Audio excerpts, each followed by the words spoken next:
ni kuri polisi turimo kuvugana ra wowe tuvugana urinde uherereye hehe batwibye urinde witwa nde nijoro badusahuye nijoro yego ariko nabonye umuntu witwa Jimizo sibyo yuko tumuzi kuri YouTube ariko ntabwo turamubona gutya mu muhanda utuye mu kahe karere uherereye hehe mu murenge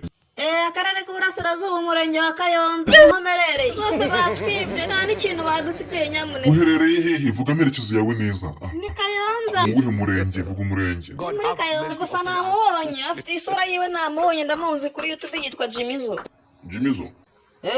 ni Jimizo niko yitwa hanyuma so Jimizo yabiye iki n'iki uwo Jimizo yatwaye amapaki 10 y'amakaroni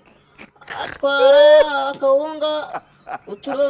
udufuka 3 ariko ntago tuza harese arengera na bibero y'umwana arimo amata nayo yayijyanye okay